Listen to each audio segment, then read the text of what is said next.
Standing apart on the rocky cliff, Sir Zebec broke the silence, his tone cautious yet probing. "Are you a mage?" he asked. The boy, Azadin, replied casually, "Everyone in the Herald Clan is a mage. Except for me, that is." Sir Zebec's brows furrowed. "So you're saying that wasn't magic just now?" Azadin smirked slightly. "It's hard to distinguish superhuman-like physical power from magic." Sir Zebec thought, what is he even saying? He couldn't wrap his head around the boy's cryptic explanation. Sir Zebec asked, "What's your name? And what's your rank as a herald?" The boy remained silent, his gaze fixed elsewhere. Sir Zebec pressed on. "I've already told you my name. I am Zebec, a knight of the King's Church." Azadin tilted his head slightly as if realizing something. "Oh, have you? My apologies." With a slight bow of his head, he finally introduced himself. "I am Azadin of the 108 Spirits, the Emperor's Herald." Sir Zebec's eyes narrowed as he thought, the 108 Spirits, it's the lowest rank in the Herald Clan. But his movements earlier, they prove he is far from ordinary. Azadin turned his sharp gaze back to Zebec. "Now, as promised, tell me what happened here." Both men stood on the cliff overlooking the devastated town below. Azadin listened intently as Sir Zebec recounted the events. When the story ended, Azadin nodded slowly, taking in the gravity of it all. Suddenly, a voice echoed above them. "The contract has been established." Startled, Sir Zebec looked up to see an owl soaring toward them, its wings cutting through the night sky. The bird landed gracefully on Azadin's shoulder, unfazed by the tension in the air. The owl spoke, its tone formal yet indifferent. "You responded to the request, but the requester has died. It seems you have earned some free gold coins." Azadin of 108 Spirits. Azadin remained calm, his expression unreadable. Sir Zebec, however, was taken aback, thinking, talking owl? What kind of sorcery is this? The owl continued, "Now, move on to complete the next mission. Do not rest, start immediately." Azadin of 108 Spirits. Azadin let out a faint sigh, clearly annoyed, and began to turn away. Sir Zebec called after him, "Wait. Just because the requester died, you're going to collect your reward and leave?" Azadin stopped, looking over his shoulder. "Do you want the request fulfilled? How peculiar. Your master will suffer for it, you know." Unsheathing his sword, Sir Zebec glared at him. "That won't happen, you soulless heretic, because I will defeat you." Azadin smiled faintly, his voice calm yet cutting.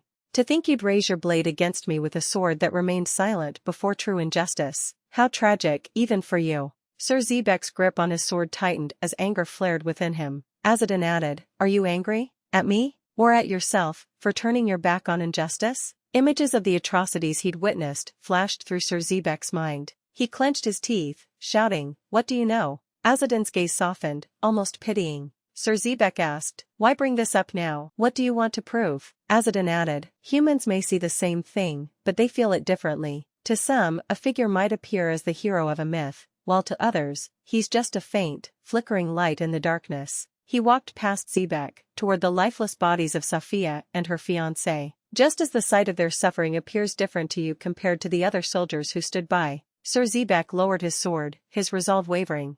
"No, it is no different," he admitted. His voice was heavy with regret. "Because I couldn't do anything. As a knight of the King's Church, I must revere those who bear the bloodline of the Divine King." Azadin turned back to him. "I do not wish to fight you, Holy Knight. If you felt even a shred of pity for that girl." Azadin cut the ropes holding Safia's fiancé and gently laid his body on the ground. "Then your sword is no enemy of mine." Sir Zebec stood in silence, guilt written across his face. Azadin picked up the lifeless bodies of Safia and her fiancé, cradling them with care. He looked at Sir Zebec and asked, "Do you have a shovel?" Zebec blinked in confusion. "A shovel? Are you going to bury them?" Azadin nodded solemnly. "I'll hold a funeral for them." Sir Zebec thought to himself, Kozel thrives on displays of power, hanging these corpses, turning them into undead, and making them scream in eternal agony would serve as a macabre monument to his dominance. Burying them is tantamount to a direct challenge against him. Lost in thought, Sir Zebec suddenly noticed Azadin kneeling by the ground, digging graves with his bare hands.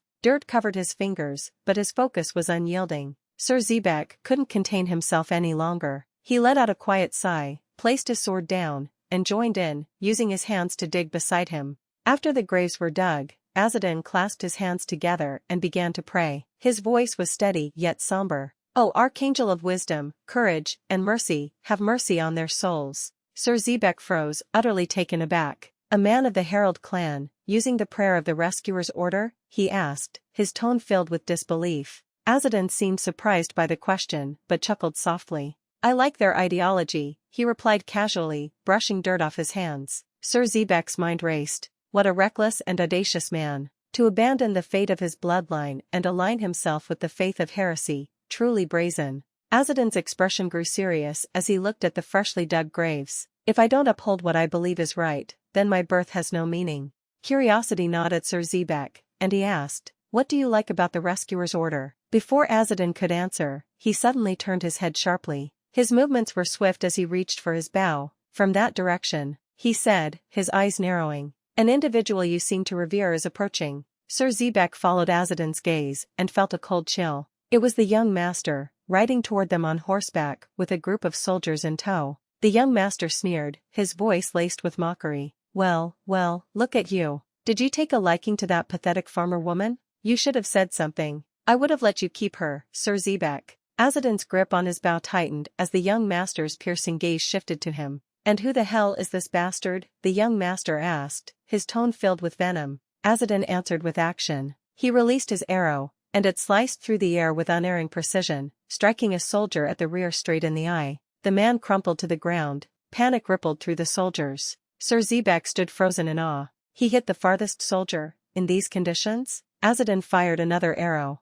It tore through the air, curving unnaturally mid-flight, and pierced an iron shield as though it were paper. The arrow buried itself deep into the soldier behind it, who fell to his knees with a strangled cry. The other soldiers recoiled in terror, their confidence shattered. Sir Zebec's heart pounded as he observed the impossible. That arrow, it pierced through both the shield and the armor, and it moved like a living creature. Amid the chaos, Azadin spoke, his voice calm yet firm, as if the battle was a mere inconvenience. You asked me earlier what I liked about the Rescuer's order, didn't you? Sir Zebec remained silent, his gaze fixed on Azadin, who radiated an eerie calmness even in the face of danger. Azadin continued, I liked their belief that a person's worth isn't determined by their birth, but by their beliefs and actions. Because someone born with the blood of the divine king, someone who rapes and massacres his people, cannot be considered noble. The young master's expression twisted into one of unbridled rage. Grinding his teeth, his voice erupted in a furious roar. You